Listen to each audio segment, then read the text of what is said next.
1001 Nights. Part 3, previously on 1001 Nights. Shahrazad, the storyteller, started her story therapy with the king.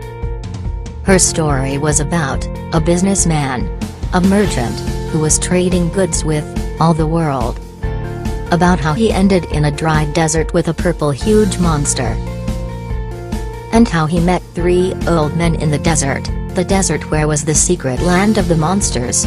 Those old men stayed with him to maybe help him and save his life. Shahrazad was stopped here, since the king fell asleep. And Shahrazad, the storyteller, left the palace. She left there, not for good, since she was sure the king will ask for the rest of the story. You want to know the rest of the story, don't you? So let's go inside and see how King is doing. His secretary called me for another story appointment today. Isn't it great? Hello, Master King. How are you doing today? How am I doing? You just left me behind with an unfinished story. I was thinking to the story all the week long. I was not able to concentrate on any other thing but you. You need to learn how to be patient, sir. And I am here for the rest of the story. So, let's continue. So well. Then the purple monster were finally in the secret land of monsters, ready to swallow the merchant. Poor thing. Hello, my food. Did you decide, what do you want to be served with? Vegetables or fries? I am totally fine with both of them. And you old foods. Disgusting. I will make a stew out of you for my guests this weekend. Maybe with rice or something. Was this the end of the life of Merchant and his friends? Of course not. What do you mean, Shahrazad? The monster is super big and strong, and those people, those are just normal people. My dear King, people are not small, normal, or weak when they start using their brains. There is a superhero inside of each and every one of us. We just need to awake it. And that is how the story changed. Here. Listen. Dear Mr. Monster, you want to eat us, and that would be great. Such an honor for us. But did you know that I have a daughter who is a deer? Are you kidding me? A deer? A toy deer, maybe. Since, as much as I can see, you are a human. So how can your daughter be a deer? Stop this, game human. I would confess you are right, Mr. Monster. I am a human and she was a human. Until one day. One mythical day. I am afraid we do not have time to listen to my daughter's life story, and how my precious little daughter turned to a deer. So forget it, Mr. Monster. No. Not at all. I have been waiting a few weeks for this supper. I can wait a little bit more, and it doesn't hurt. Go on. Go on telling me what happened. Alright, Mr. Monster. Alright. But here is so warm and uncomfortable. May we find a coffee shop instead? Then they were in a tea house. Since people in the desert prefer tea to coffee. 20 years ago, I was so grateful to become a dad. Dad of a pretty little girl. My wife and I were really happy, since we were praying to have this precious baby for a long time. We were so gloomy and sad before having her. Finally she was there. Our sweet baby girl. Our precious little girl changed our life, added happiness and color to the boring life of my wife and I. We, her mother and I, tried our best to make her the happiest girl ever. How? By preparing her just anything a little girl can wish for. A fancy room and lots of toys. Was she happy? Unfortunately not. She was so hard to satisfied. I mean, she was happy at first. When she was a baby. But she was growing and jealousy was growing in her too. She wanted more and more. And again even more. Never satisfied. Never happy with what she had. I would say, with all my regret and sadness, that it was not her fault. Her mother and I put her in the center of our attention and fulfill all her wishes. We spoiled her. We ruined our sweet baby. And she ruined our life. I want to have everything. All the things other have. All the toys and stuff. Since I am the most beautiful, smart, pretty, attractive girl in all the world. She had no friends. Her classmates and everybody around her were so annoyed with her jealousy and selfishness. Why she is so mean. She never acts friendly. Never share. Never play with us.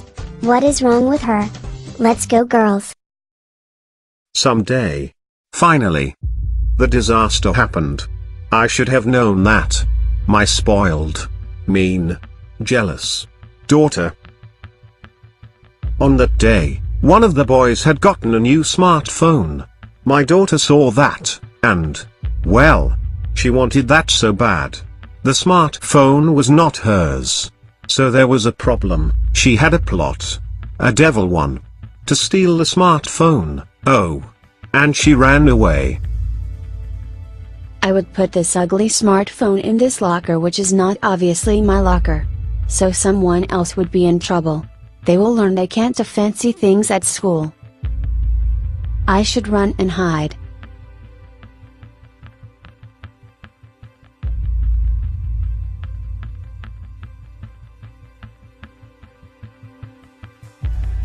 Seriously. Dude. You did it? My new phone was in your locker. Eh? Why? I thought we were friends. You backstabbed me. It is not true. This is a setup. Why should have done that? I have my own phone. But you know what? One can backstab her friends but not tricking a teacher. That was what happened to my daughter. Teacher knew everything. I cannot believe how possibly someone can hurt her friends like this. You made a very bad decision. And unfortunately this was not your first time. You should leave us. Now. It was one very sad day. My wife and I didn't know what to do. We were confused, regretful and just so sad. So sad. Our daughter was a little monster. Oops. Did I say monster? No offense, Mr. Monster. I meant, not a monster in the way you are. A monster. A girl with horrible attitude.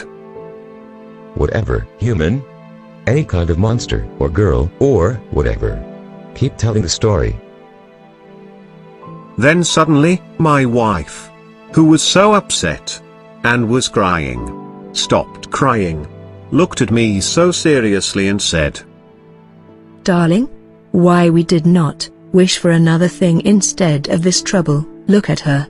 She is just trouble. I wish if I had a baby deer instead of her." Do you ever heard of Amen bird, Mr. Monster? What about you, friends? I know. It is a small beautiful bird flying in the sky, saying amen all the time. Whenever someone is making a wish, and an amen bird is passing at the same time, that wish will come true. Yup. Absolutely right. My wife made a wish and guess what? Amen bird was there. Accidentally flying above our house at the very same time. I wish I had a baby deer instead of a baby girl.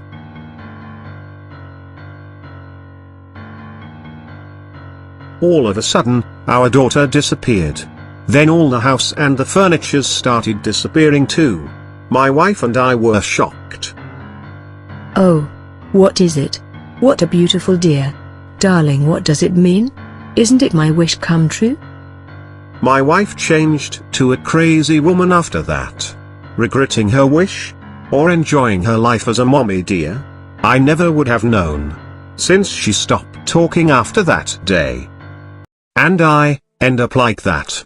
An old man, lonely, with no children, but a crazy wife and a deer who still need care for her feeding. When I saw Merchant in the desert for the first time, I felt like he is my child. The son I never had. The son who can be my hand. That is why I stayed with him, masters. Oh wow. What a destiny, human.